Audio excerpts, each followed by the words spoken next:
All right, so welcome everyone to the General Board meeting for Community Board 2.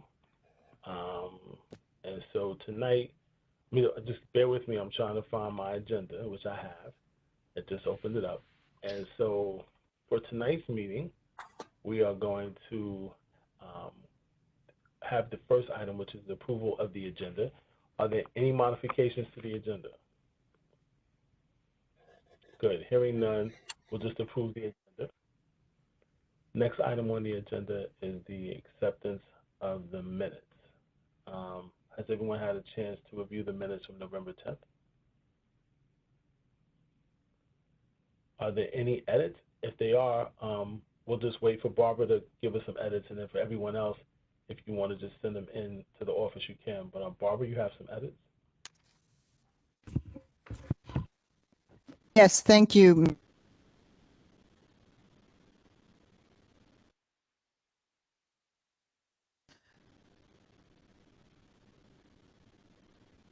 Discussion, it says last year's election.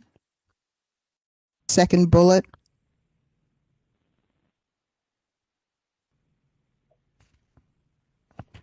Okay. Hello?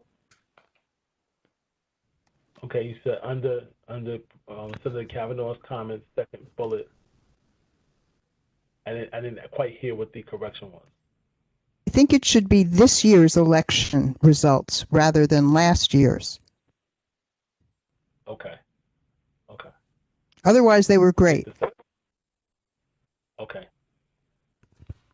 I have, Any other edits? yes, there is one. I had made a comment about the community board's involvement in the closing of Fort Greene Park. I don't see that indicated anywhere in the minutes. Okay. Duly noted. Are there any other edits?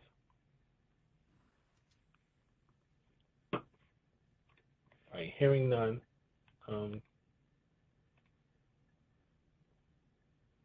We'll consider the minutes edited, and we'll make the noted corrections.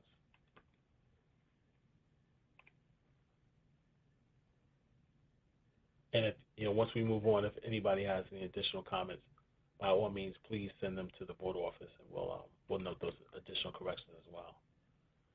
So the next item on the agenda is the chairperson's report. Just wanted to, I really don't have much of a report tonight, as generally has been my custom, because we really haven't had much to do. I haven't really been engaging with any events or things that would normally happen in a non-pandemic world. So that's the reason for most of the material being short. I would also add that I've had the opportunity to communicate with Borough Hall on several occasions, and the governor has extended the order for the public meeting law so that we can continue to work in a virtual environment. So I wanted to just remind people that we'll continue to do that a bit more. As a reminder, you all know that the last time we met in person, authorization was given to the executive committee to act on behalf of the general body. And with technology being what it was, it took us a while to get to some level of frequency around general meetings. Now that we look like we've accomplished that a bit, I would expect everyone to be prepared that in 2021, we will definitely have more general body meetings than we did in 2020. Not sure if we're going back to the point where we would meet monthly, but there's no reason why that couldn't be a possibility. It's just something that we're still evaluating, still working with the board office on that as well, and still receiving counsel and advice from the borough president's office as well. So you should expect to hear more on that. I was going to have a portion of the meeting tonight to discuss the results of the survey that each of you participated in, but there's still some information that we had to refine for that. So we will definitely send that out and have a presentation at a later date of the results. I've seen preliminary information around that, and it's very enlightening to me. I found it very insightful to know the makeup of the community board members, their interests, and some of their background. So Hopefully you will see that soon. I'm in the new year, and you will also find it as enlightening as I did as well. The other thing I wanted to mention is that, moving along to the next item, the district manager's report. I have been very focused working with the board office and the district manager and everyone to make sure that we change up the way the information is coming out with the district manager's report. As I mentioned at other occasions, and I don't want to be repetitive, but I felt like it could have a refresher and a more meaningful way of information as opposed to just a series of bullet points and paragraphs of the activity that's happened in the office. And so there is no district manager's report today because I've asked Rob to make some additional changes. So once we get comfortable with that, there will be a district manager's report. And I'm confident that Rob and I have a path going forward where in the new year, 2021, we'll have that information in a more refined way that, from my perspective, is more meaningful. And I hope you all feel the same in that regard as well. But you know what, before we move to the next item, let me pause to see if there are any board members who have any questions or things they want to ask of myself or Mr. Paris in lieu of, having formal reports from the chair and the district manager. So any board members have any questions for Rob or myself at this time?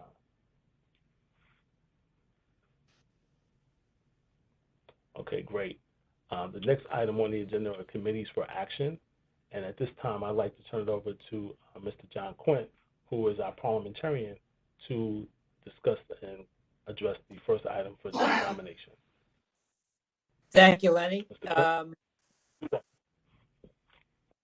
You all have the report of the nominating committee, and there's been no injunction that stopped this election, and therefore there's no appeal to any Supreme Court, and our election is going to be pretty straightforward.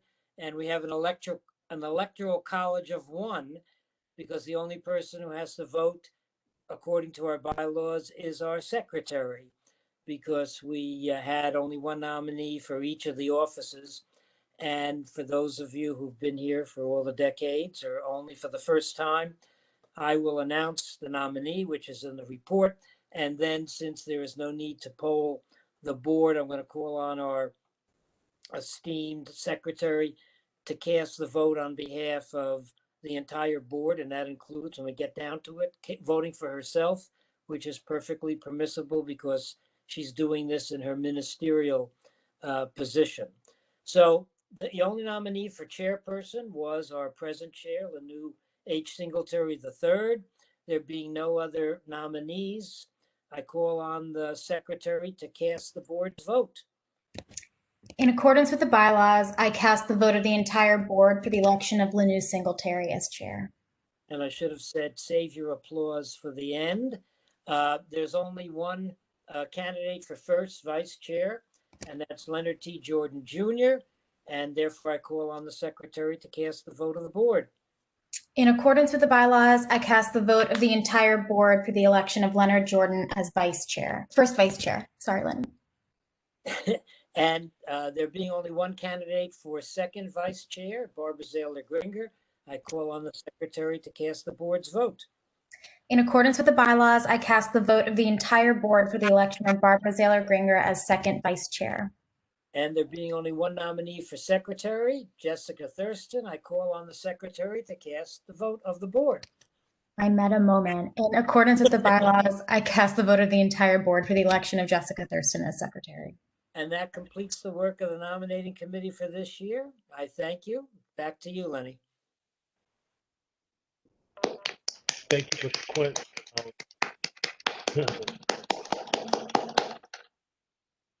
So listen, thank you for the applause. I don't want to speak for all of the board members, but I thank you all that either approve of the work that I'm doing or smarter than me and not taking the job. Either way, I appreciate you all for the support.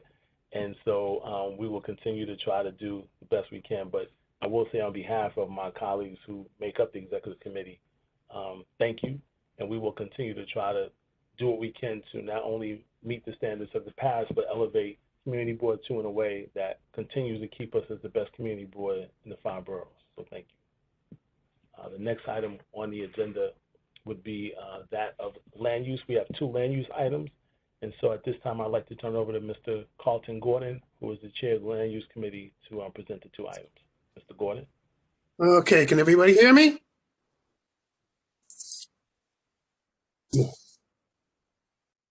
Yes, Carlton, we can hear you. You're back on mute. Come off mute, we can hear you again. Carlton, you're on mute. Got. Now we can hear you. You can hear me. Thank you. Okay. The first one is over at 69 Adams Street, Euler. That's the designated is C200356PPK. The application was submitted by the Department of Citywide Administrative Services pursuant to Section 197C of the New York City Charter for the disposition of city-owned property located on the west side of Pearl Street, between York and Front Street, Block 52, lots 15 and 17, pursuant to the zoning, Borough of Brooklyn, Community Board 2. Basically, what this one was about is the city-owned land. The city wishes to sell to a private developer, and the project was to build a approximately 28-story building underneath the Manhattan Bridge in our Dumbo neighborhood. There would be approximately 225 apartments and also some commercials as well, commercial spaces as well.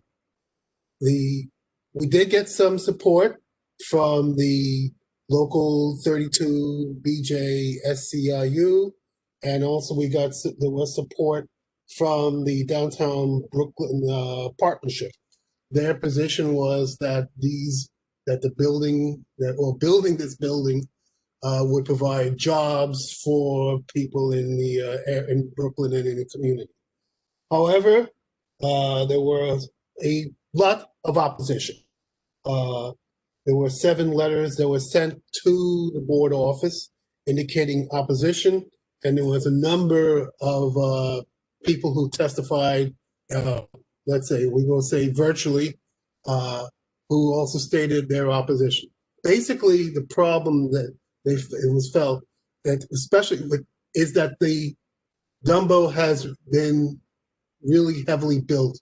There's a huge building going up right now, right by the York Street station, and the feeling was that the York Street F train station is heavily used right now, and that this building would exacerbate the situation in the community and especially at that station. There's only one, for those who don't know, there's only one entrance, and it's a very tricky entrance going up a long ramp. Like I said, we received a lot of testimony against it, and our committee also agreed with the testimony. We felt that this would be a problem for Dumbo and in the community. Therefore, we voted to reject the proposal unanimously by a vote of 13-0-0. So we are asking the board, the full board, to let's say agree with our position and to reject the proposal from Citywide Administrative Services for the sale of this property at this time. Motion to approve the committee's recommendation. So moved. Second. But I just need to make a clarification, Mr. Gordon. They have the right to build a building at that location, irrespective of this committee's vote.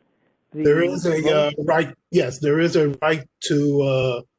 You could call it to build at that location, but we still think we should have our position heard and recorded.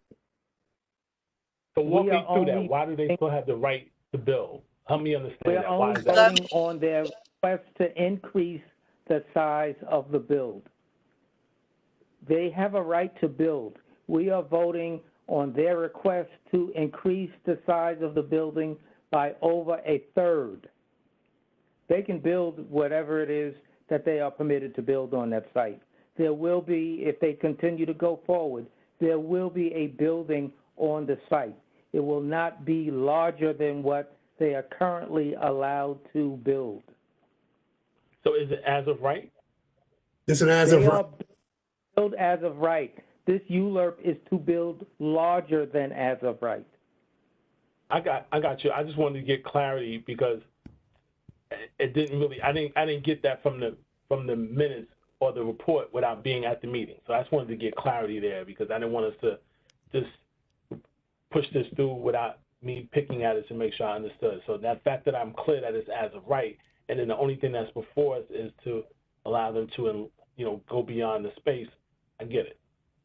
I might just add that what they're asking for is additional space to put in commercial space, and as of right, it would just all be residential. Yeah, it would have been a small. The as of right would be a smaller, if we can call it, building. It still would be a large building, but it would be smaller. The commercial would be added by this application and would make it even larger. And of course, would be, more revenue generated with commercial as well as, at least proposing more revenue generated with a commercial as well as residential. But the residential is what would have been decreased, not the commercial. Yes, I'll say yes. Yeah. Hello? Can you hear me? It's Irene Janner. Hi, Irene. Hi. Yeah, I think the point was they have the right to build a building. They want to build bigger, and they're trying to add commercial to the residential that they're allowed and parking.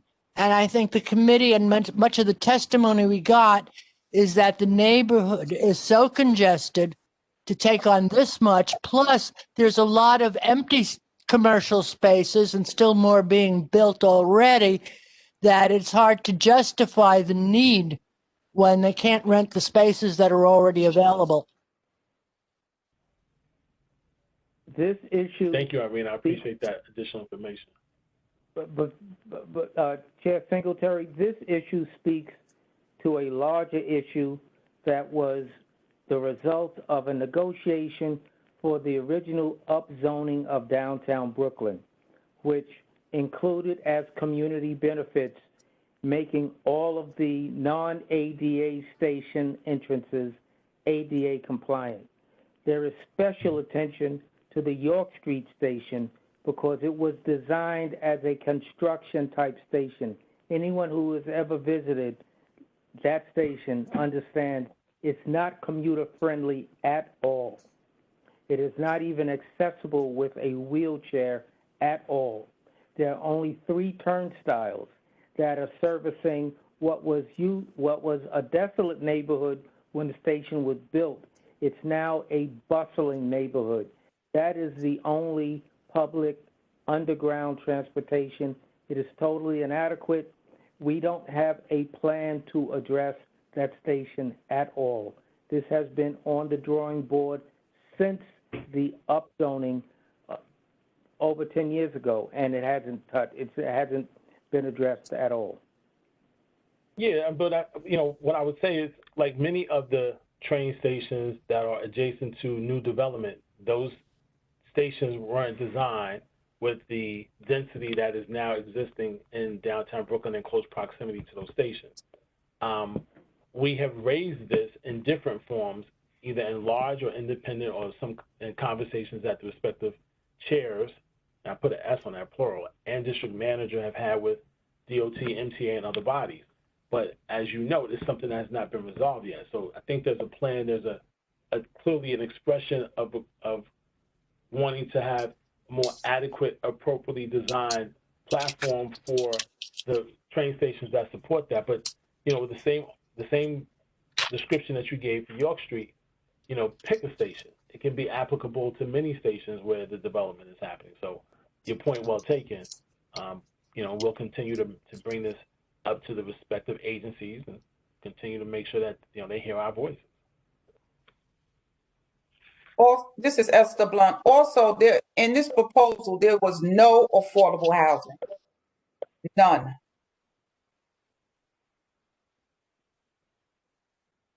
Thank you for that, Esther. Carlton, do you Yes. have a sense? And listen, let me be clear, because I know this happens from time to time.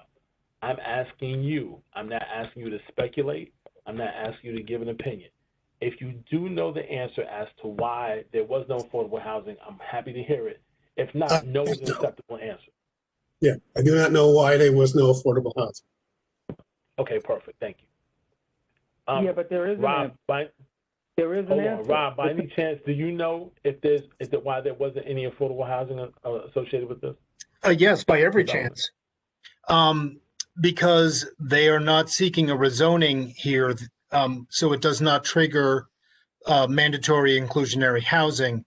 The application here is to sell city-owned development rights from underneath the Manhattan Bridge to the adjacent property owner, who would then use them to build a larger building. Okay, thank you. Can you All clarify? right, so listen. I'm sorry, there's a question? Sorry, Lenny. So the expansion is only adding commercial space, or it's adding additional residential units as well? I think it would be adding the commercial space. So the congestion issue is outside of the scope maybe of the ULURP, or they think the addition of the commercial space will continue to add to the congestion as well? Right now, I think the general feeling was that the whole project is going to be a problem for the community, and especially with congestion. That's why it was generally opposed by so many people who testified, and it was unanimously opposed by the committee. It's the congestion that was the biggest issue for this particular property. I saw a piece written about this, and I guess the bid is concerned about remaining competitive with Manhattan, and that unless they continue to increase the amount of commercial space in the area, they feel like based on what's happening in commercial space prices in Manhattan, they're going to have a hard time remaining competitive unless they expand that market there. I was wondering if that was part of the conversation. No, that did not come up.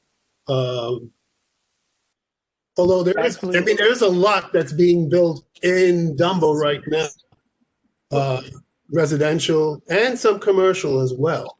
So there is, I'd have to say that probably, I don't know if that's going to be a major problem. It could come up, but right now, no.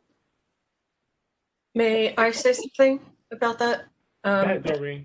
Thanks. Another big concern about the project was the fact that EDC met with the developer and encouraged them to do this project and to sell the air rights. But it's not the air rights, it's the space under the bridge that they're selling. And the DOT has stayed under there for the last, we're on record trying to have them remove their occupation. So not only were they going to sell the air rights for some money and not say how the money, was it going to come back to Dumbo? Was it coming to the underspaces? Would it be in Brooklyn? And so as, so that's the concern. DOT needs to find a more appropriate place to occupy. The city planning has rezoned and sanitize the neighborhood of its industry. So we have tech jobs, but we don't have the mixed use quality that we had used to have, and except for DOT occupying the underbelly. So there, the bids concern is just, it's like a false issue because there's so much space available right now.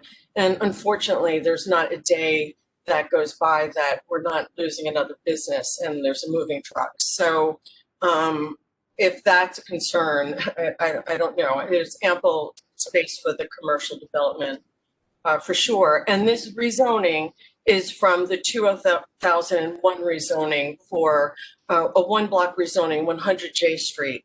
And at the time, the Jehovah's Witnesses put like a very low scale building, and the focus was on the 100 J Street building.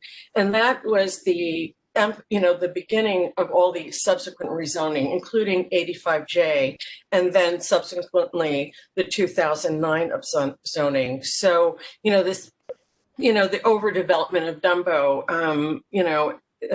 is kind of shocking. And the city has had 20 years to figure out the subway. So there was like a lot of contributing factors in the community not feeling we were getting anything for allowing the additional commercial rezoning for this application.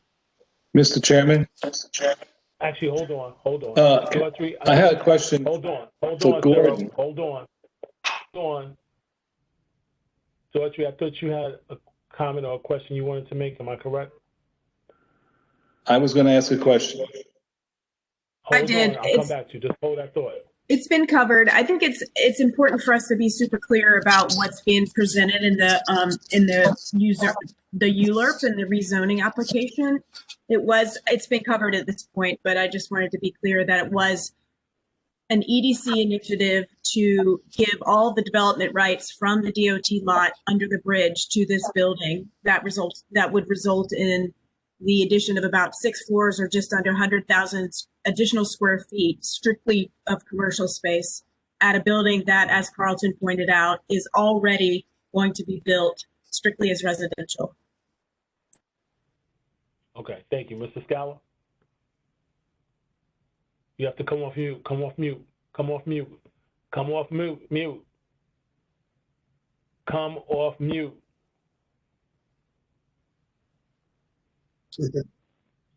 There you go. Now you have Sorry to repeat about that. The hazards of Webex. Anyway, it's a procedural question to Gordon. My question is, if we, the committee, agree to the rejection, what is the next step for the developers in their pursuit of this building? I want to just familiarize myself again with what can happen. Basically, can they come back to this committee for another presentation? They could, if it's, I know right now, I think it's also supposed to go to the president's level, if I'm not mistaken. And then up further the chain of command or chain of process, is a better way to put it. There's always a possibility of returns. We've had, sometimes we do get returns, people coming back with different applications, but it goes, it goes up, let's say, to the bar president level and then further, I guess, on to city council. So basically they can actually go back and rebuild it. They can do this. Or reapply. I mean, it's right now, it's a application to dispose of this property. Mr. Singletary, may I answer Mr. Scala's question? Sure, you can answer, then I'm going to ask Daughtry to provide some other commentary as well, but yes. Okay, thank you. I think that the board should keep in mind to what degree or how it influences them is up to them individually. But, this was very much a negotiated sale, despite the fact that an RFP was issued. The city is looking to monetize development rights that they cannot use underneath the bridge. And they are getting an 8-figure sum of money for those development rights. So the community board can vote however the community board sees fit, but the application is not going to be withdrawn. The application is going to proceed, and potentially either the borough president or the council member will ask for certain conditions for their support. But the chance of the application being withdrawn and the city just foregoing that income are highly unlikely. George, is there something you wanted to add? Ferris? Hold on, John. Thank you, Robert. Just quickly, a couple of things. One is that the borough president had a hearing on this on November 30th. I do not know the outcome or what the testimony entailed at that meeting. And the second point I wanted to make is Rob is right. They did talk about leveraging the site, an unusable site, to get money to the city. And there were a lot of questions from me and a lot of people about how that money might be used, whether we could target community districts too with that. And they could make no guarantees for that or the long-term. They spoke a lot about MWBE hiring goals, but they couldn't say that long-term that they would be able to hold their tenants in the commercial space to those goals and a number of other items. All right, so listen, I don't want to rehash a meeting, so I'm going to limit the comments going forward because I want to get through this. But I thought I heard John Dew had something he wanted to add. John, was that correct? Is there something you wanted to add? I wanted to add that we at this point have to take a stand on what the city has promised us in terms of the community benefits and the upgrading of a train station that is dangerous. It's not being addressed at all. It's irresponsible for us to continue these improvements without getting the city to recognize what has to happen for the safety of the community. And this is a community board. We look at these issues one-on-one. We have to look at the larger community as we go forward because the city has not been responsive to the community board in terms of our community concerns, which are the city's concerns. That's it. Thank you. Okay. Thank you. So listen, as we move this along, let me just backtrack a little bit because I know we had a lot of discussion on this motion, but maybe it's me. Who seconded the motion?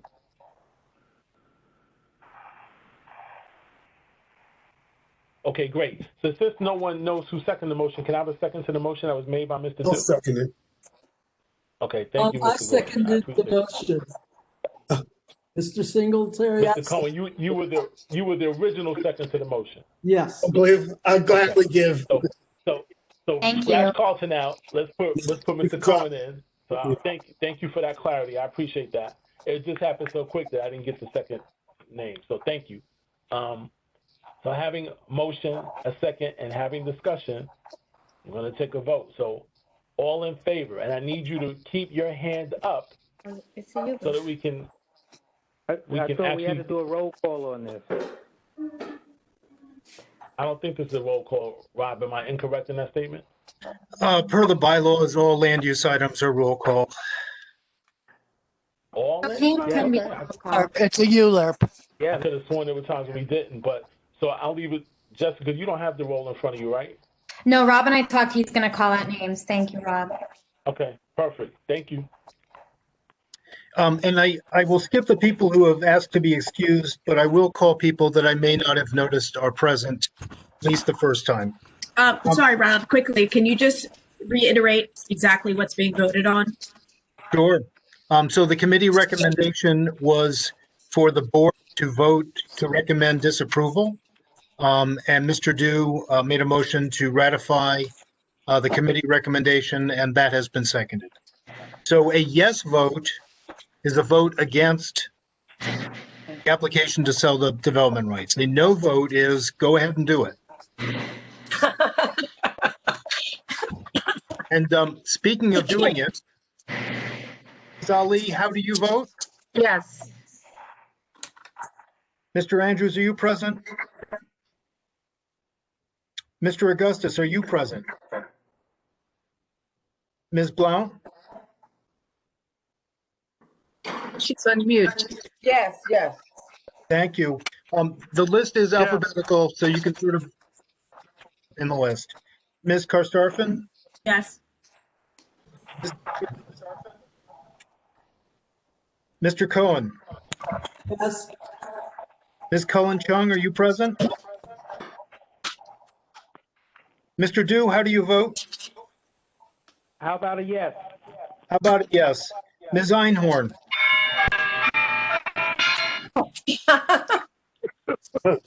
Ms. Einhorn, is that a yes? With bells on, Ms. Flybush? Yes. Mr. Ferrera? Yes. Ms. Gallo? Yes. Ms. Gill, will you join us? Mr. Gordon? Yes. Ms. Gilman? Yes. Mr. Harrison? Mr. Howell? Yes. Mr. Bryan? Ms. Hubbard, Kamuna, were you able to join us? If someone has their mic on, they might want to turn it off. Perhaps Mr. Scallo? Ms. Janner, how do you vote? Yes. Thank you. Ms. Johnson? Yes. Mr. Jordan? Yes. Ms. Creasy? Yes. Mr. Lastawecki? Yes. Mr. Luckett? Yes. Ms. McKnight? Nicole, are you still with us?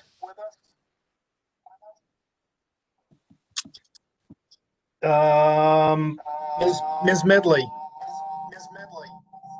Yes. Mr. Gordon, can you mute yourself, please? All right. Thank you. Was Sydney Meyer able to join us?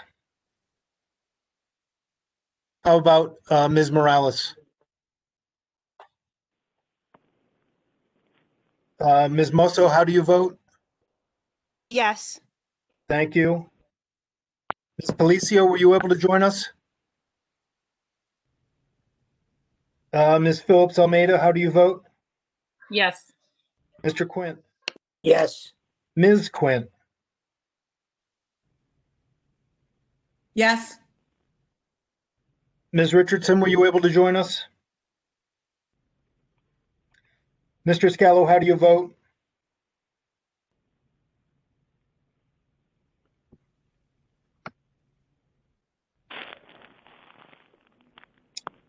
Mr. Singletary, how do you vote? Yes. Mr. Brandon Smith? Yes. Mr. Dwight Smith? Yes. Mr. Sproul, were you able to join us? Ms. Staton, how do you vote?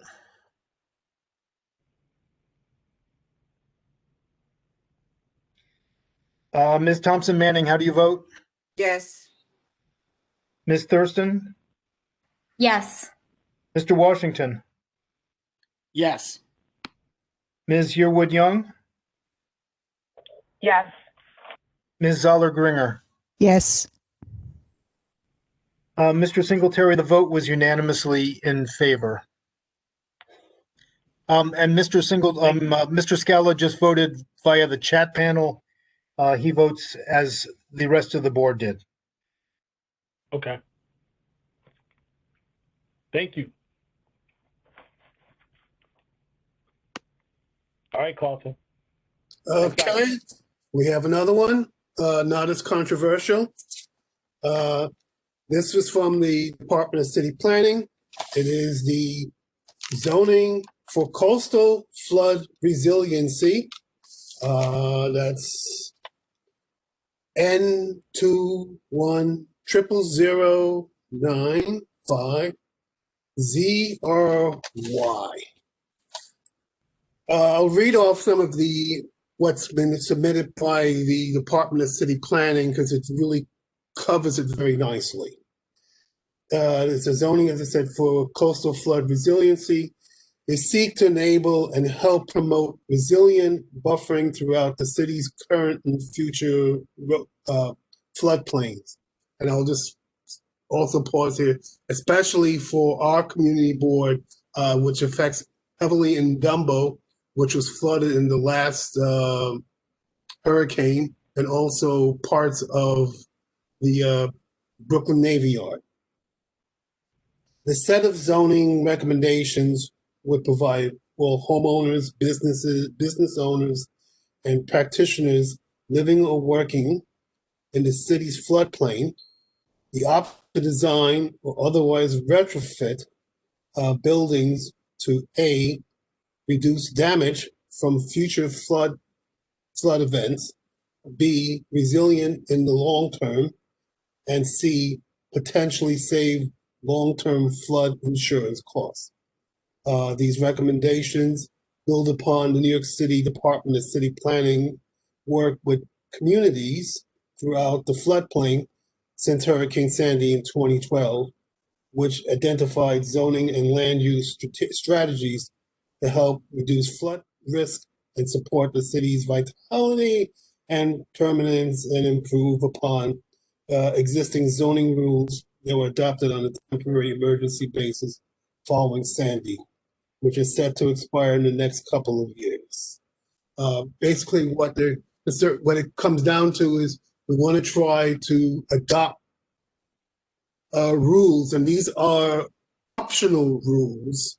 It's not so much a change of zoning, but these are optional rules so that as buildings are being worked on or being built, especially in Dumbo and probably at the Navy Yard as well, to allow for resiliency in case of, when the waters do come up a little too high in our community. One of the things that affects us particularly, again, in Dumbo, is to allow for mechanicals and other things which normally would be in the basement or ground floor to be brought several floors upwards, so that even if there is water coming through, it would not knock out the work of mechanics that are in a particular building. Also pointing out the buildings, this is what they want to do. The building design, and street trade regulations. Through floor area exemptions, the zoning for coastal flood resiliency would encourage new and existing buildings to flood-proof the ground floor, as I said, provide ADA accessible building access at grade, and design storefronts that are located at grade and are visually accessible at the sidewalk level. If building owners opt to elevate to the ground floor instead of utilizing these incentives, proposal would require buildings to provide streetscape strategies so that the buildings will provide strategies that will soften the impact of elevated uses on the public's realm. Basically, for our purposes, we're trying, we are looking, or actually what city planning is looking at, are ways to bring up and to move back so that when the waters come, the building and our communities will be protected.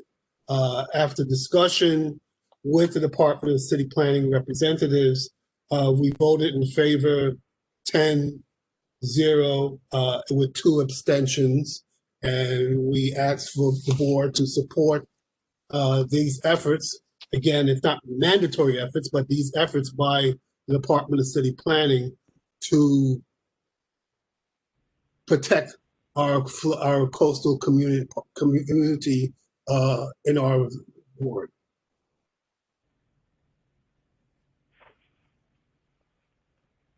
All right.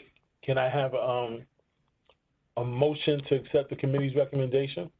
So moved. I have Mr. Harrison. Who's the second? Is that Mr. Dew? Yes. Okay. Is there any discussion on the motion? Yes. Discussion.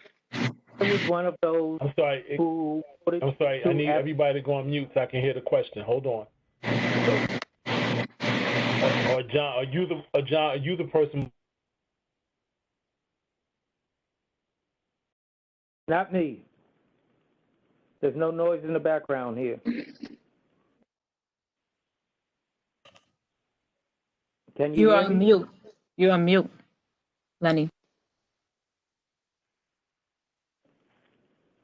Is there any discussion on the motion?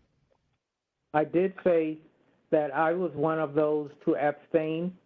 The value of this was poorly explained, because if it is a safety measure, why would we be asked to vote on a safety measure?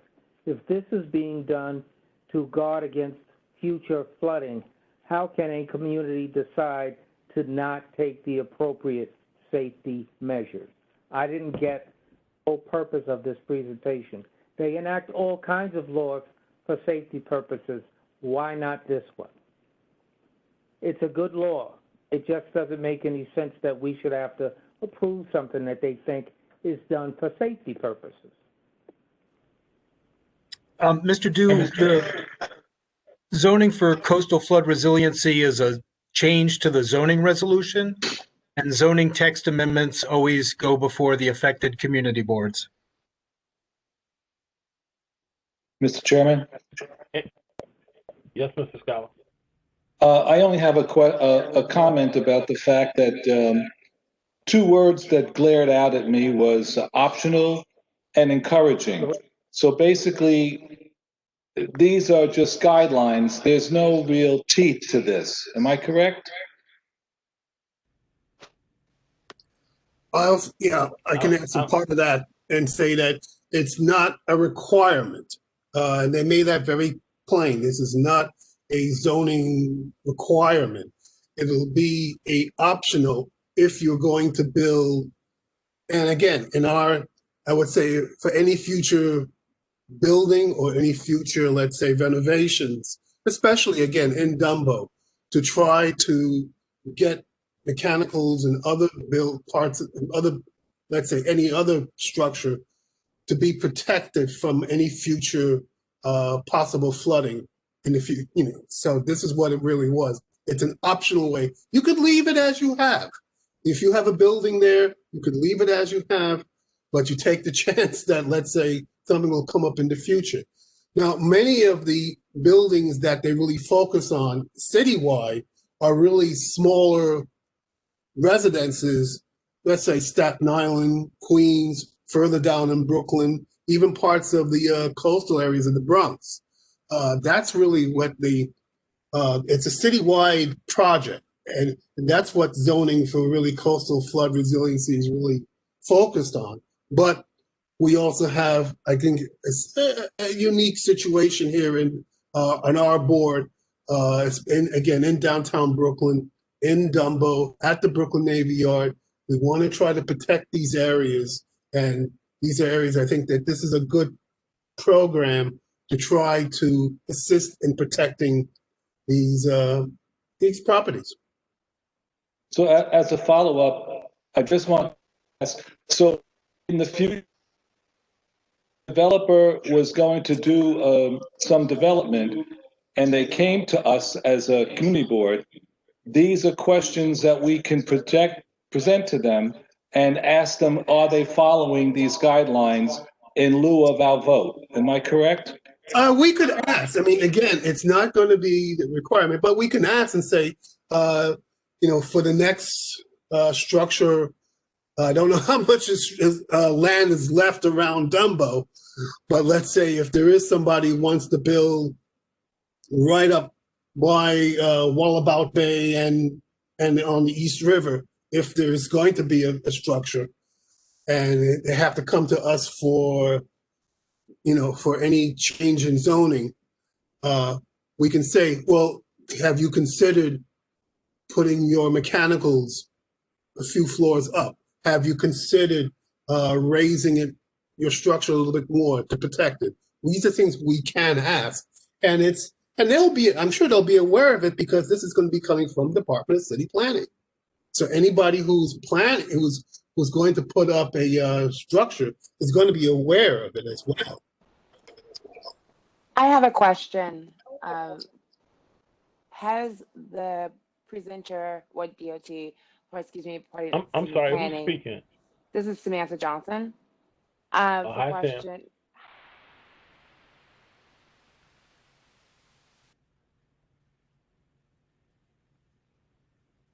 Ms. Johnson, we're having trouble hearing your audio. I suggest you turn off your video. Hear me now? Sam, we can't hear you. Yeah, now we can hear you.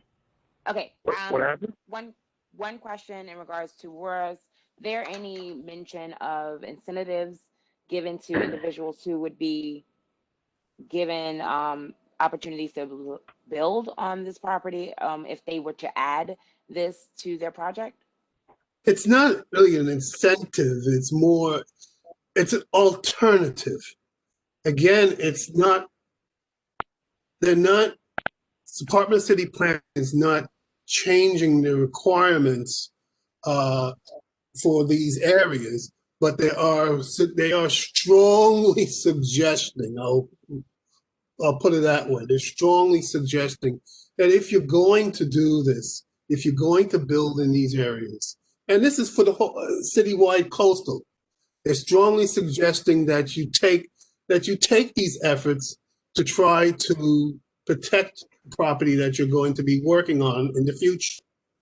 So it's not so much of an incentive, it's more of, we think you should follow this. This is a guidance to try to protect you in case we get another big hurricane come shooting up from the harbor into the East River.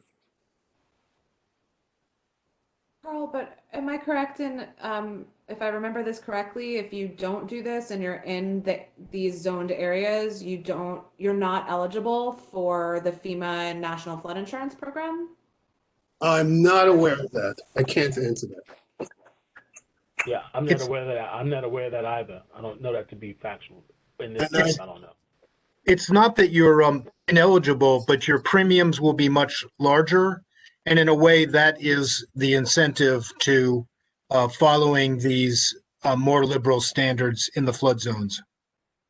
And as a matter of fact, again, that's what the Department of City Planning said. That's one point they point out, is that your insurance would come down if you follow their recommendations. It's not, again, going to happen or you're going to be penalized, but this is a way to provide help.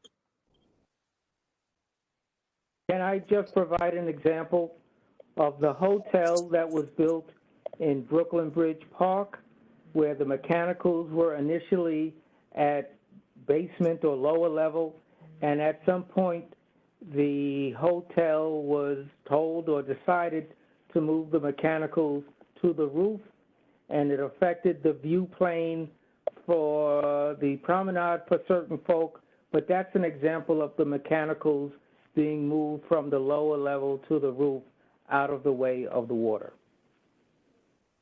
And if I could add, living in the flood zone in Dumbo at 1 Main Street, after Hurricane Sandy, the work was done in my building to move the mechanicals as well.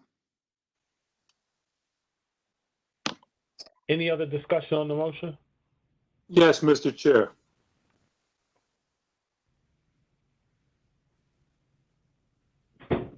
Is that yes, you have something to say? Yes, I do, Mr. Chair. There were things that came to mind about this. It doesn't negate anything that Carlton has said or any of the other points raised by our colleagues.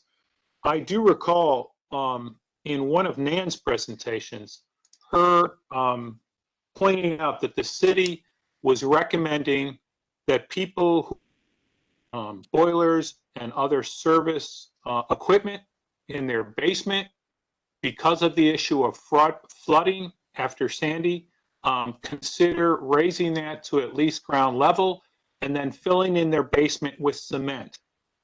And I think that I can only speak from my own point of view as a homeowner. I did not do that. I don't know many people that did. And then fast forward a couple of years, there was in news clips that's sort of a encapsulation or regurgitation that appear in a whole lot of media that came out in the last year. And the Army Corps of Engineers that has a piece with this on a federal level, it has some impact on flood insurance, but it also has to do with recovery and relief efforts. It changed the way, it's a kind of a sudden and their requirements for things. and they have approached various cities. They're rolling it out on a city-by-city basis and a state-by-state basis, where they're effectively telling the municipality that in time frame have a certain amount of the property, whether it's publicly owned or privately owned, that's owned, address this issue. And they are basically putting localities on alert that they're not going to do certain things if attempts aren't made to reduce the volume of property that is below the. So it would seem that with that in mind, this is the city's attempt to at least try to coax people to do something which is logical. Any other discussion on the motion? Hearing none, I guess, Rob, I'll turn it over to you to do the roll call.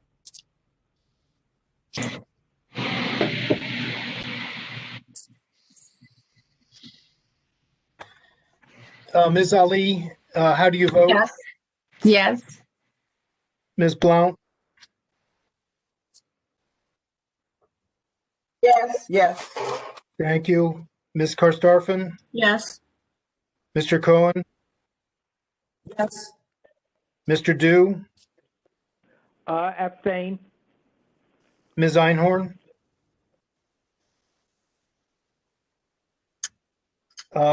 Ms. Feibush? Yes. Mr. Ferrera? Yes. Ms. Gallo?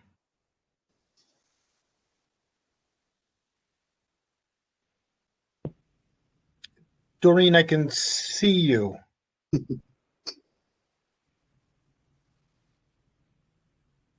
Yes, sorry. Thank you. Mr. Gordon? Yes.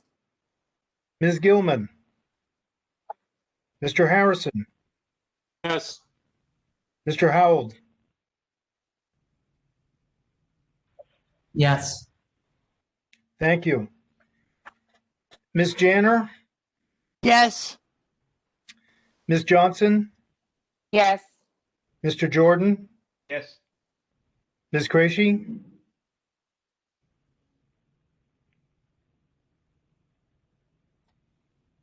Mr. Lastawecki? Yes. Mr. Luckett? Yes. Ms. McKnight, are you able to unmute? If anyone has trouble unmuting themselves and wants to vote via the chat panel, that is, I guess, acceptable. Ms. Medley? Yes. Ms. Mosso? Yes. Ms. Phillips Almeida? Yes. Mr. Quint? Yes. Ms. Quint?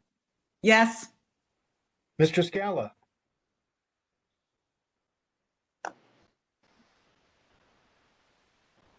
Mr. Singletary? Yes. Mr. Brandon Smith? Yes. Mr. Dwight Smith? Yes. Ms. Thompson Manning? Yes. Ms. Thurston? Yes. Mr. Washington? Ms. Yearwood Young? Yes, Rob. Sorry about that. Thank you. Kate? Yes. Yes. Thank you. And Ms. Zahler-Gringer? Yes. Mr. Scala voted yes through the chat panel. All the votes were in favor except for Mr. Dew's abstention. All right. Thank you very much, everyone. Thank you, Carlton. Thank you. Next item on the agenda, committees to report. Rob, For the Economic Development and Employment Committee. trouble with my connection. Yeah, we got it. Got it. Thank you. So next item was committees to report. For the Economic Development and Employment Committee, both the chair and co-chair are not able to make it. Graciously, Kate Yearwood Young agreed to give us an update. So Kate, thank you. Thank you, Chair Singletary. I did want to provide the update in Ms. Peterson and Mr. Planoy's absence because we had a great presentation last week from the Brooklyn Navy Yard, and they provided a lot of helpful information about how they've been responding to COVID-19, how their businesses have been responding, and what they've been doing for the community. And overall, it's been a challenging time, but there's some good news. So at the Navy Yard, so far, a lot of businesses have transitioned to providing, producing PPE. So they've produced 10 million units of PPE so far and 26,000 gallons of hand sanitizer. In terms of PPP funding from the government back this spring, the Yard was able to secure over 10 million for yard-based businesses that were earmarked for those businesses. And the average awarding amount was over 100,000 per business. So that really helped out a lot of people who are struggling. They've had only a handful of businesses leave the Yard thus far, and primarily those run by people who are planning to retire in the relatively near term. Right now, what they're focused on, they currently have a virtual holiday market, which is where you can buy products all produced in the Yard. The website is madeintheyard.com, and that's running through January 3rd. They are also conducting an RFP for a new, what they're calling an equity incubator, which is for an operator to lease, build out, and operate an incubator that will support and accelerate MWBE businesses. They've had strong interest thus far, and they've extended the RFP deadline to January 15th if you know anyone who would be a good candidate. Much of the administrative operations of the Yard have gone remote, as you would expect, including the workforce development aspect. There have been actually, since the beginning of COVID, 471 hires. That includes many Wegmans hires.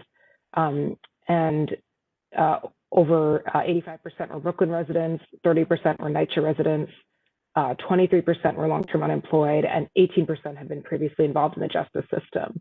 So, they're very focused on, the mission that they have to employ those who have traditional barriers. Since July, there have been 89 hires.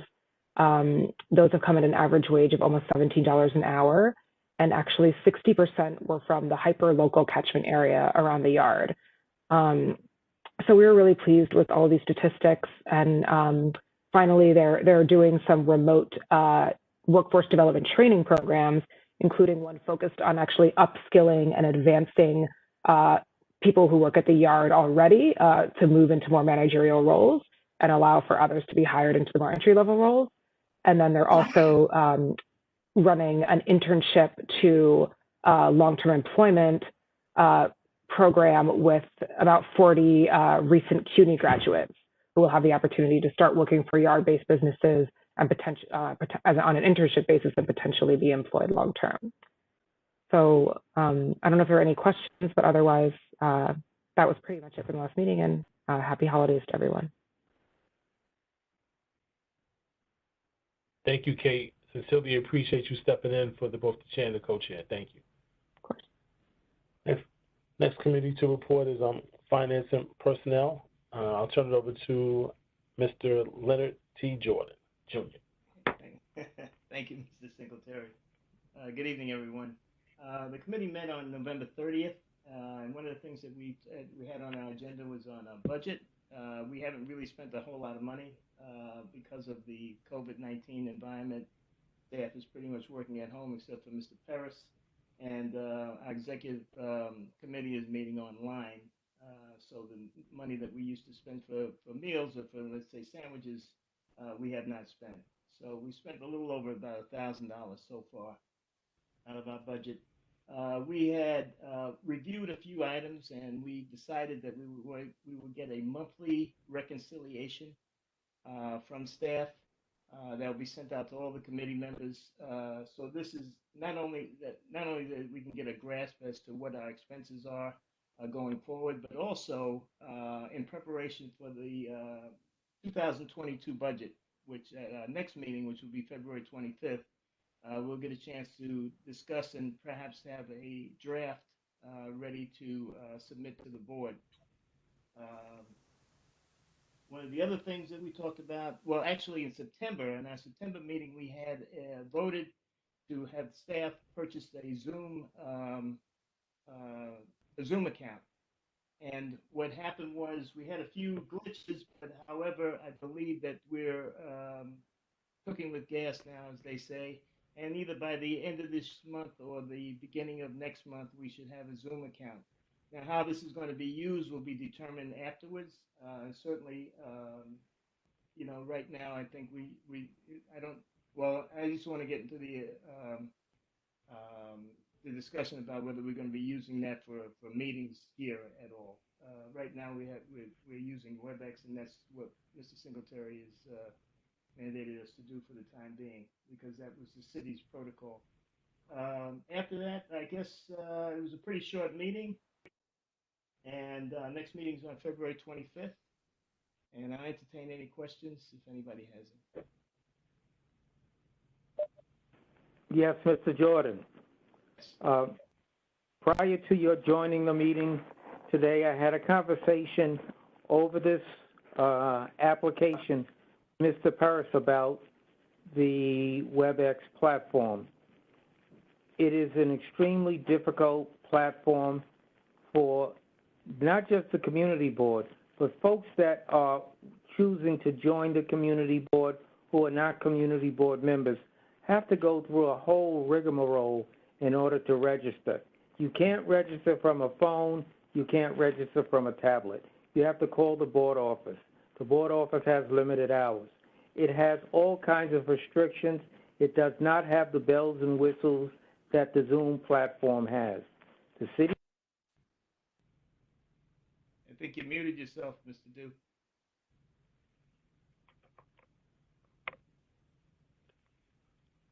I don't know what happened to John, but he can't blame Webex because he got on. So I don't know what to say about that. But what I will say is his point is duly noted. That's precisely why Mr. Jordan and the committee have worked through what it takes for us to get on Zoom. So, you know, hope John can make it back on soon. Hopefully he can, you know, participate again. But we got it. Duly noted. Lenny, yes, any other it has. questions?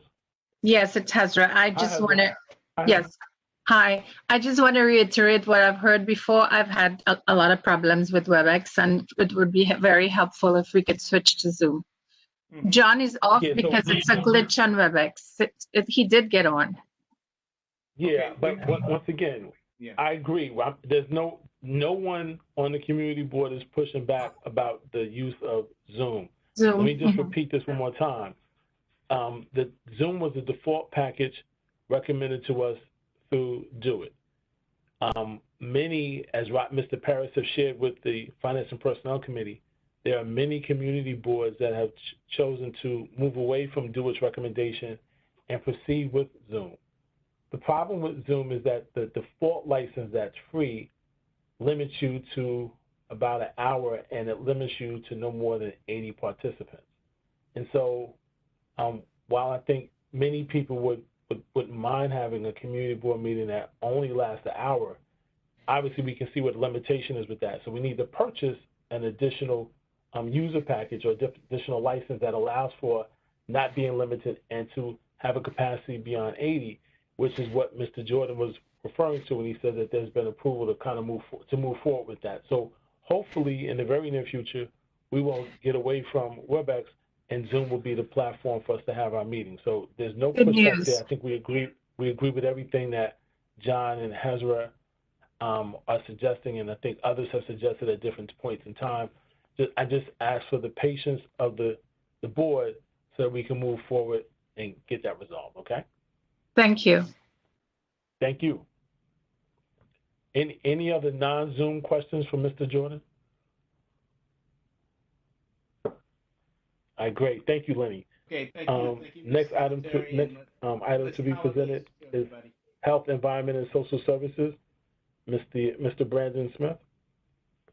Good evening, everybody. Thank you, Mr. Singletary, and thank you, everybody. Happy holidays. We had a really great meeting last week where we had a presentation by Dr. Reed Caldwell from NYU Langone that was focused on asthma, childhood asthma. And the reason we been having this presentation is those of you who pay attention to the last district health profile from the City Department of Health would note that back in 2018, it was noted as one of the leading health issues for our area, the childhood asthma, and we want to make sure that we stay informed and aware about the issues that are going on there. So we received a lot of helpful tips from Dr. Caldwell and some practical advice for folks, and some things that we might take up in some future meetings, initiatives around things like promoting mattress covers and cleaning of vents and reducing smoking. And you mentioned a lot of different things that could come up in this regard. And we discussed a bit how there's some commonality with COVID-19, and we talked about how patients with renal disease and diabetes are particularly susceptible. It's a very good, robust discussion, and something I think we can take up in a future conversation. We also had 3 liquor licenses, which we approved with no community objections, and we're very excited for our next meeting, which is going to focus on homelessness and particularly the services that are provided to the homeless. It will be a joint meeting with the Transportation and Public Safety Committee. We're really excited to partner with this committee, and that will be our January meeting, January 6th. So stay tuned for that, and thank you, everyone, and have a great evening. Thank you, Brendan. Any questions from Mr. Smith?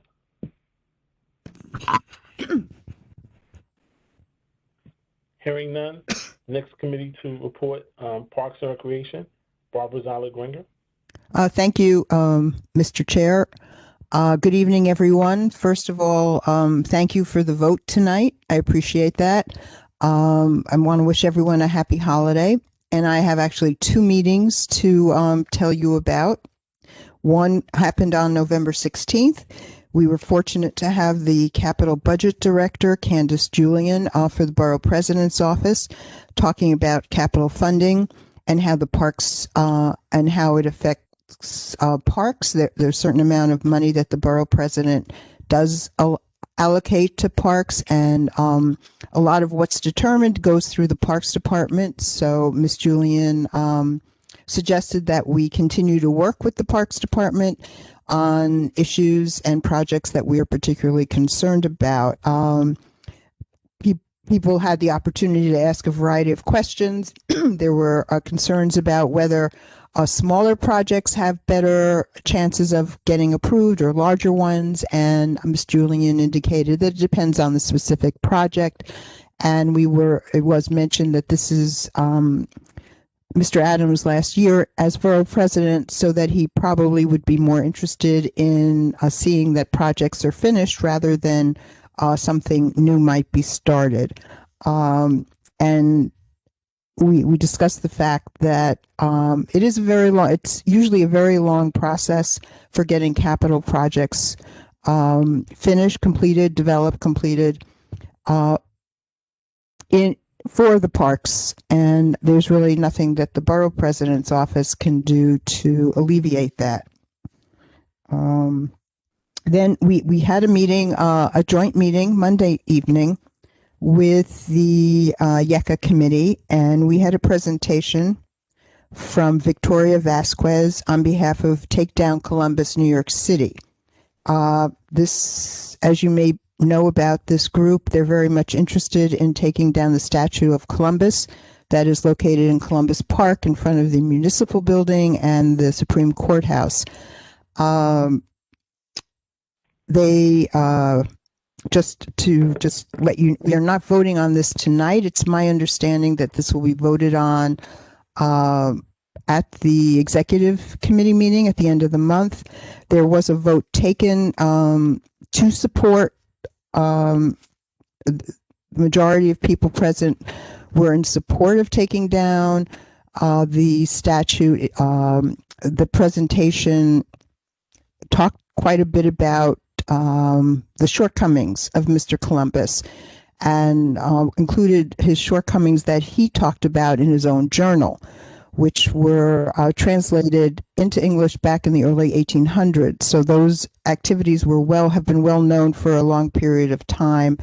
The group was also concerned about police coverage there. However, they did not have their numbers about how much it might cost to guard this statue turned out to be not specific to the statute. They involved a number of statutes. So I think that's really most of the there was quite an interesting discussion. We had a lot of people who were not on either committee talk about their concerns, and we really did not have anyone from outside the community board talk about not taking down the statute. So if anybody has any questions, I'll be glad to answer them. Any questions for Ms. Allegringer? Hearing none, we'll move on to the Transportation and Public Safety Committee. Do we have a representative, either chair or co-chair? Lenny, it's John Quint. I'm the secretary, so I'll give the quick report if it's all right with you. Thank you, John. In our November meeting, the major part of the meeting was a presentation by a representative of an organization called CASES, which is the Center for Alternative Sentencing Employment. They've been around for 60 years, but they work out of the Manhattan criminal courts. And since no one is working out of the Manhattan criminal courts, they're really not functioning at the moment. But what they do is they are an intervention group which takes recommendations from defense attorneys who have defendants who are being arraigned or being processed to the criminal court to give them the alternatives to avoid a criminal record or prosecution. They came to us because they have an office on Lawrence Street, which services their clients who may be living in Brooklyn, but who have been arrested in Manhattan. And I think there was a lot of discussion among members of the committee and other people who are on the meeting about what they do and how they do it. And it was a very lively discussion. And I guess if they ever expand, when the courts reopen and they expand to Brooklyn, there'll be a more relevant discussion about what they can do within this community board. And that's what we talked about mainly at our meeting. Our next meeting is a week from tomorrow, and everybody's invited to join. And I know on behalf of the chair and the vice chair, happy holidays, and myself, happy holidays to everyone. Thank you, John. Appreciate you filling in for both the chair and the co-chair. Are there any questions for the Transportation and Public Safety Committee? Barbara? Yeah, I just wanted to mention the chief judge of the state would be very upset to hear that the comment that the courts are closed. She's been very adamant that from day one, the courts have not been closed.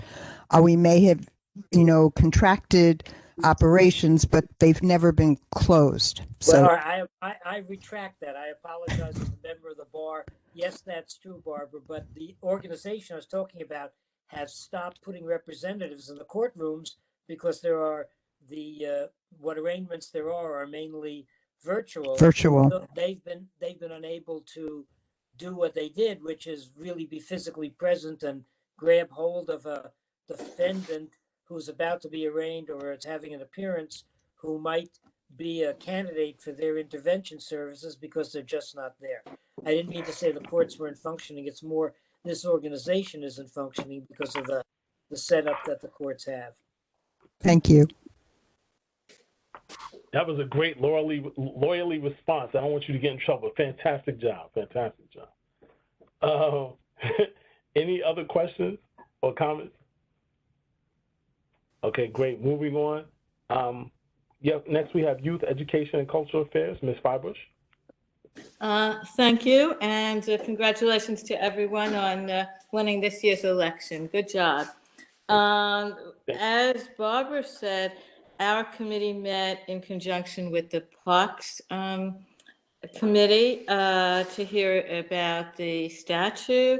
So Barbara did an excellent job reporting on that. There'll be more follow-up in the future.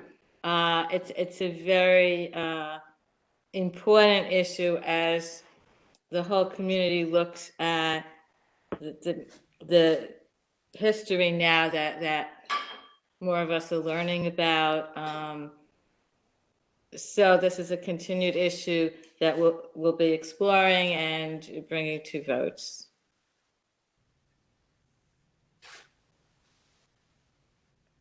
Great. Any questions for Ms. Fibush? Can you hear me now? Great. Can you hear me? Yes. Okay, I wasn't able to speak because for some odd reason my signal keeps dropping off. All right, so John, let me say this before you speak. John, hold on. Let me say this before you speak. I'm glad you're back on. We've already addressed the concerns that you share, which are valid about Zoom. I asked the same thing I've asked the rest of the committee, of the community board, is to be patient. Zoom is on the way, and we'll hope to have that be the preferred platform for 2021. Excellent. Okay. But that wasn't my comment. My comment was about the jail piece, and I wasn't able to get through. That whole jail initiative is part and extension of the whole Black Lives Matter movement, which is designed to identify in this society all of the mechanisms that have been put in place since the initiation of slavery that now has to be unwound. It's a very intense process. It involves practically every part of society that tends to take the black man out and place him in a position where he cannot succeed. It just permeates our society at every level. So that particular program is a way of yanking those folk that would otherwise get into a system that would ruin their lives and to hopefully straighten them out and give them a new opportunity. Thank you. Next item on the agenda is open session. Before we do that, as is custom, is where we would normally have a sign-in sheet of our dignitaries and our elected and their representatives. And so in lieu of that, what I'm going to ask is, Mr. Paris, I know you've been diligently keeping track of who's joined us this evening that fall in that category. Can I ask upon you to identify and provide the names of those individuals that will be speaking as dignitaries or elected representatives?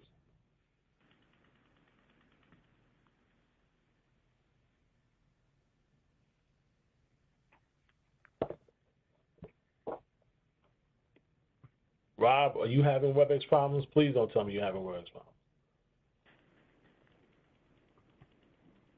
Oh, you know, the mute button is not a WebEx problem. There's a mute button on Zoom too.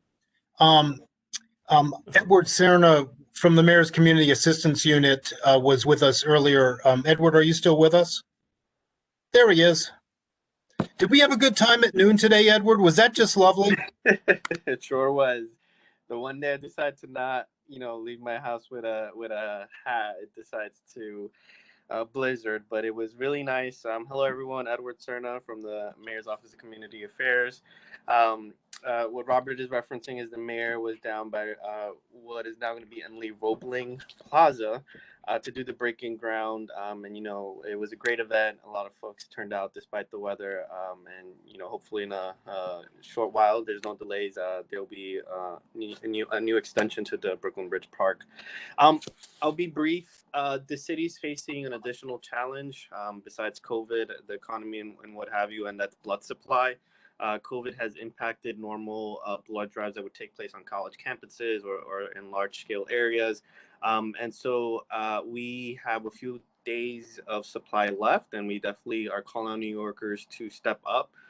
We need 20,000 actually more New Yorkers to come forward to donate blood by the end of the month.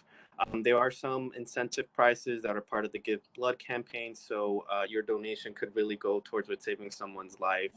So you could go to nybc.org/givebloodnyc. So if you can donate that blood to save someone's life and for the holidays. So again, everyone take care. Happy to see everyone and practice social distancing through this. We have cases rising, so we just need to stay strong and absorb those measures, and then hopefully the vaccine will be given out shortly thereafter. And I doubt we're going to go back to normal, but we could be a little bit safer. So thank you everyone again. My email, as always, is ecerna@cityhall.nyc.gov. Feel free to shoot me something if you have any issues. Thank you. Thank you, Edward. Appreciate it. Mr. Singletary, Nan Blackshear was on the call. Hi, Nan. Hi, Lenny, or Mr. Chair, and hello, Community Board. Hello, Community Board, too. So, Happy birthday, Dan. Somebody remembered. Thank you. Thank you very much.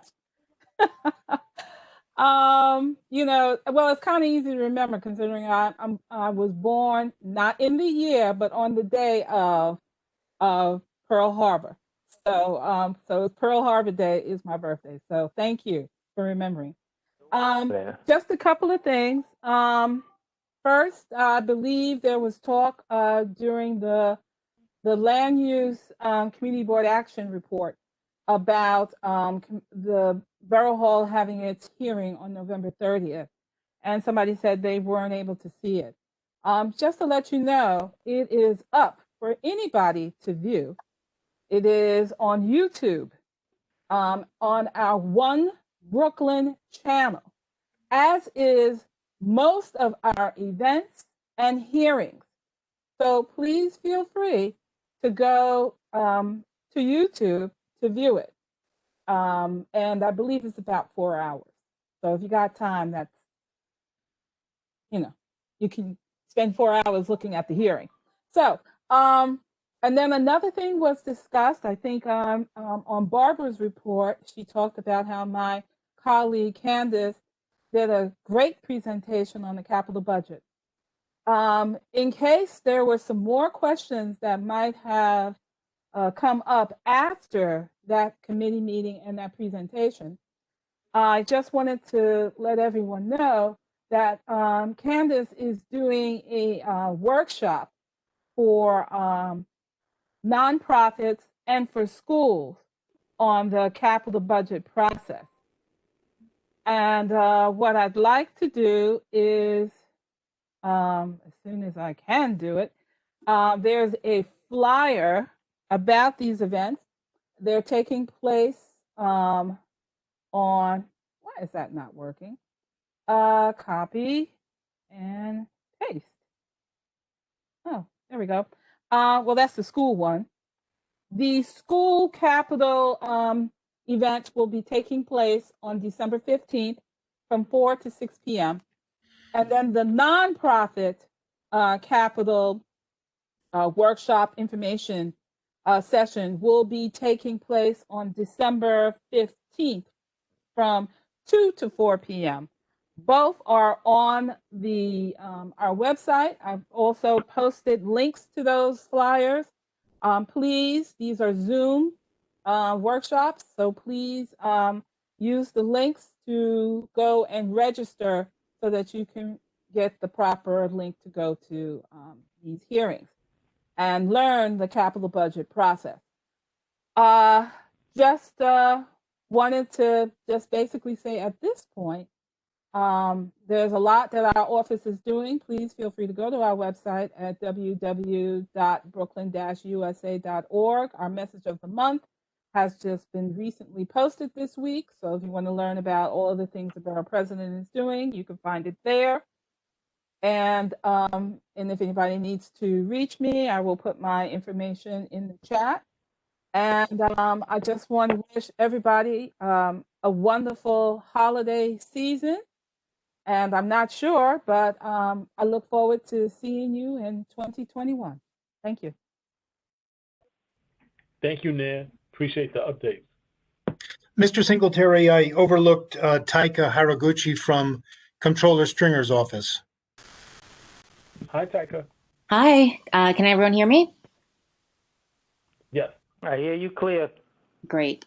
Well, hey everyone, my name is Taeka Haraguchi, and I am a Brooklyn Borough Liaison for Comptroller Stringer's office. It's good to be back here this evening with Community Board 2. So just a few quick updates to share. Firstly, a quick announcement, Comptroller Stringer and A Better Balance launched a new work and family survey to inform and improve critical workplace protection policies, accommodations, and flexibility for working New Yorkers. As schools face extended closures and many businesses have either shuttered or shifted to remote work, the survey will analyze how New Yorkers' relationships to work and family have changed amid the pandemic so that we can identify future policy recommendations that the Comptroller's office and A Better Balance will share during this crisis and beyond. So if there's any interest from folks to participate in our survey, I will be sharing the links in the chat. The survey is available in both Spanish and English, and we're definitely looking to capture a diverse range of New Yorkers. So please feel free to share it with your friends and family. Additionally, our office just released our annual Making the Grade report. So this report is an annual report that issues letter grades to city agencies based on their level of success spending with minority and women-owned business enterprises. That is what MWBE stands for. So the grades are based on the framework of Local Law 1 of 2013, which set MWBE participation goals for mayoral agencies. So each year, this report assigns letter grades to 32 mayoral agencies plus the Comptroller's office. Unlike other MWBE reporting produced by the City of New York, Making the Grade measures the actual spending of each agency in a fiscal year. The goal of this report is to shine a light on the city's spending with minority and women-owned firms and to encourage all city agencies to increase MWBE utilization. In order to further increase transparency, our office has created a set of dynamic interactive maps that illustrate the city's spending with certified MWBEs by race, ethnicity, and gender by community, district, and borough from fiscal year 2011 to fiscal year 2016. So these maps highlight where MWBE spending is and is not happening and can be used as a tool to better understand the MWBE landscape in New York City. The Comptroller has made this a priority for our office, and we know that the city and that all agencies can commit to further improving their MWBE letter grades because we've seen quite a few improvements just internally as a result of our advocacy in this area in comparison to when we began 7 years ago. So just a couple of examples. For instance, 7 years ago, lady, get off the phone. Our office instituted a chief diversity officer and a director of diversity in the Bureau of Asset Management. And what happened is that we increased our Comptroller cabinet to 70% women and 38% people of color. The mayor also followed our lead and issued an executive order to appoint chief diversity officers, and the Charter Commission codified the MWBE program. And just for sake of brevity, we also issued a report with a series of recommendations for how to deal with homelessness and COVID in the upcoming winter months, and I will drop that link in the chat below. Thank you. Thank you for the update. I really appreciate that. Mr. Singletary, Greer Mayhew is with us trying to register the Senator Kavanagh, but we've been unsuccessful to do that. So perhaps, Mr. Mayhew, you would like to speak yourself?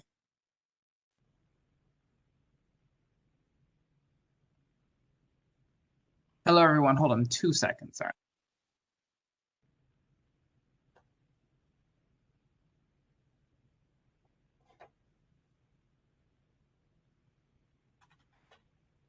Greer, I'm sorry, are you speaking now, or would you like us to come back to you?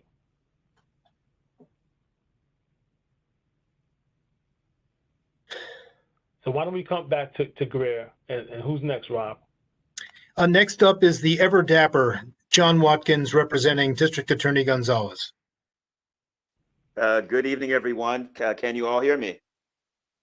We hear you fine. Oh, good, good. I got it. I I got don't it. even. I don't need a whole lot of echoes. I got it. So thank you, Okay. John. We can hear you, Mr. Watkins. All right, great. First of all, D.A. Gonzalez sends his well wishes to everyone. And I want you to know that the DA and his team, including my unit, the Office of Public Engagement, really for the past 6 weeks have been out in the community at many food distribution efforts that the DA has led and partnered with throughout Brooklyn. And these are, from Crown Heights to Coney Island to Bed-Stuy, all over the borough. And so the DA wants to really be out in front with leading the effort to make sure that our residents are being accommodated properly with nutrition during these very trying times. Aside from that, the work of the office continues with prosecutions that you can find on the website, brooklyndA.com. Most recently, that was put in the media was unfortunately, an attorney, an officer of the court, who was involved in significant real estate fraud, who is being prosecuted by the office for his misdeeds. And so many other prosecutions are occurring legitimately through the office, and I would, as always, direct the community to visit the website, brooklyndA.org. There's so much information going on or being presented there that the community really needs to know about, and that sometimes rarely gets communicated. Christmas is coming up, and just the last thing is the DA's office is having a toy drive. I just saw on the news this evening that there's an actual toy shortage going on right now, and that will definitely impact distressed communities throughout Brooklyn. And so the dates are Mondays, the next date, Mondays from 12 o'clock to 2 o'clock p.m. for drop-offs at 350 J Street, which is our headquarters. And the dates are the 14th, which is December 14th, and also December the 21st. Aside from that, just well wishes to everyone. Have a safe and happy New Year's, and best wishes, for a much happier 2021. Thank you. Thank you, John. All right, Rob, who's next? Kat Savage and Tracey Mantrone are both here on behalf of the Brooklyn Public Library. Our friends from the library. The floor is yours. Thank you. So I suppose I'll go first. My name is Kat Savage. I'm the supervising librarian at the Adam Street Library and Annex, with a few updates for Brooklyn Public Library in general, and also the library in Dumbo as well. So really quickly, the library has been partnering with the Test and Trace partnership. And library staff has distributed more than 54,000 masks and reached more than 19,000 Brooklynites with information about essential resources, such as free testing sites and emergency food relief. Our partnership is going to continue until 2021, and it'll hopefully pivot towards culturally responsive outreach regarding a safe vaccine. In the meantime, in terms of grab-and-go library service, we have 27 select branch lobbies available for quick transactions. In Community Board 2, that would be my location at the Annex, Tracey Mantrone's library in Clinton Hill. And I have a little bit of news about Brooklyn Heights, but I'll save that for the end, so you keep listening to me. Holds, pickups, and returns bins will also be available at these locations. Masks are required for patrons and staff to enter and use this service. Materials are not accruing late fines at this time, and fines will not accrue on items checked out before the closure either. Lastly, our Business and Career Center is really pleased to partner with the Community Service Society of New York to offer individualized assistance that can address personal financial concerns. So if you or you know anybody who has questions about credit or debt, or would like to manage their money better and make progress towards a financial goal, you can call 718-230-2100 to make an appointment with a coach from the Financial Coaching Corps. This is all free. All coaching will be virtual by phone or Google Meet. And then just a couple hyperlocal updates. So the annex at 1 John Street, that's my location at John and Adam Street along the Brooklyn Bridge Park. We're there Mondays, Wednesdays, and Fridays from 10 until 3 for a grab and go service. We also provide crafts for children that they can take and go and work on, and we try to change those out every week. We are making new library cards, so if you don't have a library card yet, you can come and visit me and I'll set you up, my staff and I. In fair weather, because I am situated on the park, I'm able to offer a little bit of limited seating and browsing of a small amount of our collection, so you can come have a great view of the water and read a book. And then I did want to report that the Center for Brooklyn History, formerly the Brooklyn Historical Society at 128 Pierpont, will also be added as a grab and go location starting next week. And that is going to serve the Brooklyn Heights neighborhood, which we're all very excited about. So if anyone has any questions about that, and I wanted to ask Tracey if I missed anything or if you needed to add anything.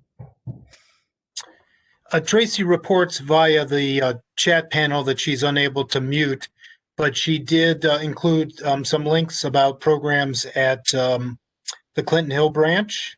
And just speaking personally, very excited that Grab and Go moves closer and closer to my office with each iteration. Mr. Singletary, Greer Mayhew is ready to speak at this time. Hello, everyone. Oh, good. How are you? I'm so sorry about the confusion earlier. We're trying to figure out tonight. Hello, everyone. No problem. Hello, everyone. My name is Greer Mayhew. I'm the community liaison for Senator Brian Kavanagh. So we do have some updates. Last week, Governor Cuomo announced that he plans to issue an executive order to adjust the COVID rent relief program to allow more New Yorkers to receive the voucher based on statistics that the state had they stated that out of the $100 million that was originally appropriated for the program, only 40 million was used for and was given to eligible families. So hopefully this new expansion will provide more relief and it will use the rest of the 60 million that is left over. As of now, the governor has not announced any more information, and the senator in our office is very optimistic that more details will be released very soon. And also just one other note, in regards to Governor's Island, I know this is really within Manhattan CB1's jurisdiction, but we believe that the new proposal that they have to redevelop the island will strongly impact many of the residents along the Brooklyn waterfront. And I know the community board has received some information about the proposal and actually circulated information on how interested community members can submit testimony and participate in Manhattan CB1's Land Use Committee and full board meeting. So our office is very much urging the community on the Brooklyn side to get as involved as possible about this. And the senator has been very active in trying to get Brooklyn to have as much say as possible in the process. So, I mean, if you have any questions, please let us know. And that is all. Thank you. Great, thank you. Appreciate the update. Give our best to the senator. Mr. Singletary, yes, if you're prepared to begin open session, we have three individuals who indicated they wish to speak, beginning with Monique Chandler Waterman from New York City Health and Hospitals Corporation. So let me just remind everyone in the open session, we ask that you keep your comments to no more than 2 minutes. Brevity is greatly appreciated at CB2 for the open session. And so with that, we'll have our first presenter. Hello, can everybody hear me? Yes, we can hear you. Good evening. Great. Good evening. My name, good evening. Thank you so much for this time, to the board, to the members, to the staff. My name is Monique Chandler Waterman. I am the Brooklyn Outreach Director for Health and Hospitals Test and Trace, which is a very new position. My job is to collaborate with community stakeholders like yourself to make sure we get the word out about how to keep New Yorkers healthy and safe by making sure people wear masks over their nose and over their mouth, or face covering, making sure you stay home. If you are not feeling well, this is not the time for perfect attendance. Stay 6 feet apart, and to make sure you wash your hands. And of course, we have other things such as making sure you get tested at least once a month and twice a month if you're out there a lot. I put in the chat, you could go to nyc.gov/COVID test to find the nearest testing site. They'll tell you if it's a self-testing site. That means that you could swab your nose yourself. Also, it will tell you if there is a rapid testing. It's from 15 minutes and onward. And also PCR, which is the regular 48 hours or more test results you get back. So we look forward to hopefully partnering with Community Board 2 in the future. We have done a couple of events with ICL on Myrtle Avenue Plaza. I believe that's in your district. And I believe you're also on Waverly Place with Celestial Church of Christ. And we're going to be partnering with Bishop Lachlan, which I believe is also in your community board with their PTA this Saturday from 11 to 1.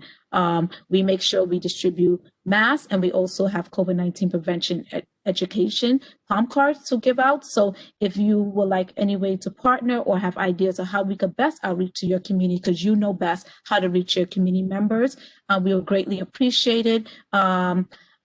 You can, I'm trying to hurry up and do this.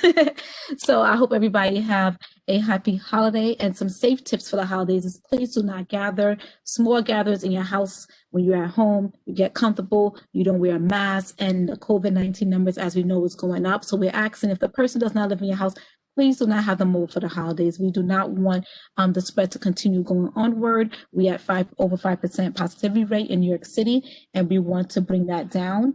Also, we want to make sure that you don't travel. But if you travel, before you come to New York State, you have to have a negative test within 72 hours of arriving. And 4 days after arrival, you have to get another negative test. If not, you'll be in quarantine 14 days when you get back to the United States. So I just want to wish everybody a happy holiday, and thank you so much for this platform. Stay safe, stay healthy. We're in this together, and we are here for you. Thank you. I appreciate that. Welcome to Community Board 2. Hopefully this won't be the last time we see you. All right, Rob, who's next? Next up, on behalf of the American Red Cross, is Richard Morrow. Good evening. Of course, my name is Richard Morrow. I'm the Community Relations Ambassador for the Greater New York chapter of the Red Cross. 2020 has seen over 100 of our New York residents and neighbors, all Red Cross volunteers, deployed to Tennessee for the tornadoes, the tropical storm, Isaias, California fires, Louisiana hurricane, Oregon fires, Texas hurricane. And guess what? We're still going. Right now, there are over 30 ongoing disasters all over the United States. Last meeting, I mentioned Citizens Preparedness Corps training presentation.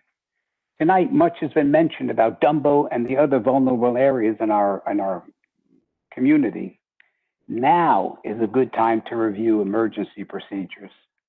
Ms. Singletary suggested it for review the last time by the Health and Safety Committee. I know I spoke to Mr. Perez, and he was going to get the information to them. It's a 45-minute virtual class. I hope that it can be considered and will be approved for a viewing. Tonight, though, I wanted to mention the Children's Safety Preparedness course. It's a virtual program for 8 to 11-year-olds called Pillowcase Project. Students learn the best ways to stay safe in multiple situations. Perhaps the Youth Education and Cultural Affairs Committee would be interested in reviewing it. I'll send a link to Mr. Perez. I wanted to remind any of you who are interested in learning the many and varied life-saving techniques offered by us, please visit redcross.org. The things they offer for free are just extraordinary and helpful. We hope that you take a moment to remember our fellow New Yorkers, your neighbors, who, as Red Cross volunteers, are today and every day giving psychological and physical help to our neighbors in need here and throughout the U.S. We at the Red Cross want to wish you and your family a healthy, safe, and joyous holiday season. Thank you. Thank you. Appreciate the update, and continue to work with the district office, Mr. Paris, and the team, and we'll be sure to try to get we'll be sure to get the information out to the board members so that they, at their leisure, they can take full advantage of the programs that you're offering. So thank you. Thank you. All right, Rob, who's next? The next and last speaker is Olga Kucherina.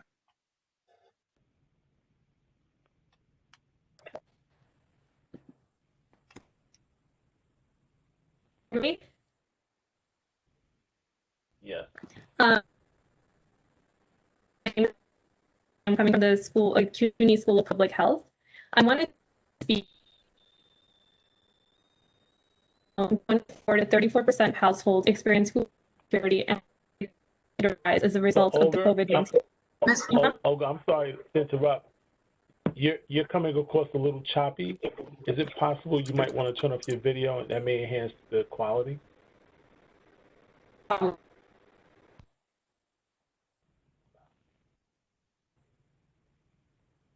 Should I start over from the beginning or just continue?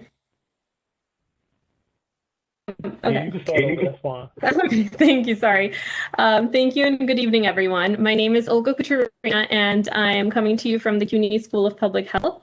I wanted to speak on the issue of food insecurity. In this district alone, 24 to 34% of households experience food insecurity, and these rates continue to rise as a result of the COVID-19 pandemic, which we had spoken a lot about this in this meeting. Many of those experiencing food insecurity rely on the Supplemental Nutrition Assistance Program, otherwise known as SNAP, to purchase their groceries. A substantial percentage of SNAP users are elderly, which puts them at increased of contracting the virus. I would like to bring your attention to Resolution 1320-2020, which was brought forth by City Council member Andrew Cohen and is actually supported by two of your City Council members, Stephen Levin and Lori Cumbo. This resolution calls for the expansion of the number of retailers allowed into the SNAP online purchasing program to address the challenges facing vulnerable communities in New York City when accessing food.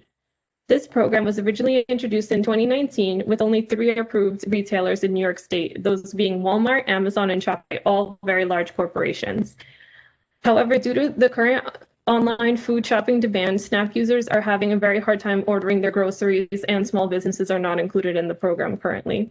The passage of this resolution would help ensure that SNAP users would be able to order groceries from the comfort of their own homes and from a larger variety of online retailers. This resolution would also help prevent additional cases of COVID-19, since SNAP users would not have to leave their homes to purchase their groceries, and allowing additional retailers to participate in the purchasing program would help promote local businesses and grocers that have suffered financial losses due to the pandemic. So I invite you all to join me in expressing support for this resolution, as it will benefit this community at large. The increased public support for this resolution will help speed up its passage and provide access to food to so many New Yorkers who are currently suffering. Thank you. Thank you. I appreciate the presentation. I would also say, please, if you will, work with the board office as well. I think the information that you provided could be useful to our community and the area that we serve for CB2, and the office will direct you to the appropriate committee for additional information and possibly a presentation. Thank you. Right, I definitely will. next. You're welcome. I believe those are all of the speakers. Let me just check chat. Open session has completed.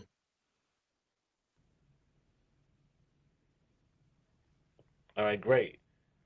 Is there any other business to come before Community Board 2 this evening? There's no other business, but I do have a request for the board to consider. John, hold on for a minute. John, hold on, John. Hold on.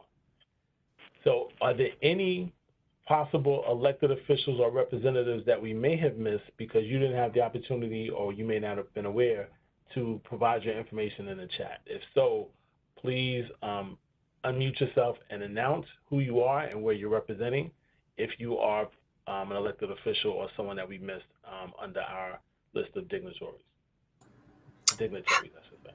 So hi, this is Olavia Bello. I am representing Assemblymember Simon's office. She couldn't be here tonight, but I wanted to introduce myself. I'm actually new to the role. So this is my first CB2 meeting, and thank you so much for having me here. I look forward to attending many more meetings. I just briefly want to say that the Java with Joanne is scheduled for next week, which I already put on the chat. So if you would like to attend and speak with Joanne, just email our office and we can get you on that list. Thank you. Welcome to Community Board 2. Glad that you were able to join, and I'm glad you were able to introduce yourself. Thank you. Is there anyone else before we proceed with the next item? Okay, great. Mr. Dew, you were about to say something. Yes, I wanted to put out a request that we consider the formation of a pandemic-type committee. This virus has taken over everything that we do, and we are approaching it in a very much piecemeal basis, and it's about to take off again. All hints are that it's going to get far worse than it is today. They can't see the light at the end of this tunnel, and things are going to just change markedly for everything. How do we get a handle on what's going to be happening and communicating it with the respective community?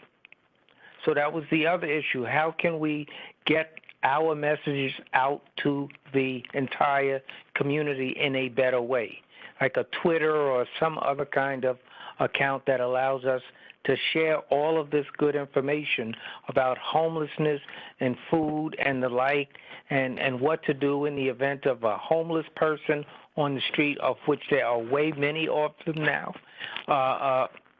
We need a way to communicate better with our community. All of this stuff that's available for them. It's just an idea I wanted to put out for the board to consider. Thank you, John, for that idea. As a reminder, maybe to some, or as an announcement to others, the board office, and particularly Taeka, did an excellent presentation on communication platforms, the way we can use different technologies to provide information out to the community. It was agreed upon at the Finance and Personnel Committee meeting, and through the support of all of the members who participated in the meeting. I think it might have been one of the first general body meetings we had during the pandemic, that the platforms that we have were the right way to go. As Mr. Paris has mentioned at different occasions, we are still getting comfortable, the board office that is, with the remote work schedule that we have. And so there are suggestions, ideas, and plans underway to be able to use different platforms. As I've instructed the board to do, continue to use the platforms that we use today to communicate, but we're going to take each one of the different platforms one step at a time. And Rob, correct me if I'm wrong, but I believe we agreed that the first platform we would use to communicate in a different platform would be Twitter. And then I think after Twitter, we would look to, broaden it out to Instagram and I think other platforms. The one thing I want to remind everyone is that it's nice to have the platforms, and we definitely need to use them. There's no argument there. But keep in mind, it's not the platform, it's the maintenance. It's the maintenance, somebody being dedicated, it's the resources and what it takes to be able to make sure that we're not putting out stale information, and that what we put on one platform, we put across all platforms so that there aren't any inconsistencies. So it's not like it's falling short on the district office or even myself. We just want to be smart and be methodical in how we do it so that there's no degradation in the quality of information that's being presented. Anybody else with something to mention for open business, for other business? Yes, Mr. Harrison. Oh, go ahead. Sorry. Yes, thank you, Mr. Chair. I wanted to ask you, Lenny, are our colleagues from the Brooklyn Public Library still on the call or on the meeting? Yeah, Kat is still here. Okay, Kat, yeah. I don't know. This is really your thing, but I just wanted to note that there is the upcoming radio play of the Christmas Carol this Saturday, which I have gone to the live performance for the last 2 years. It was wonderful. It's only an hour and it's an upbeat thing in this holiday season. Did you want to say something about that, Kat? Thank you, John. That's very kind of you to bring up. So that's probably a BPL Presents or a Brooklyn Heights program? Yes, it is. Yeah. Thank you.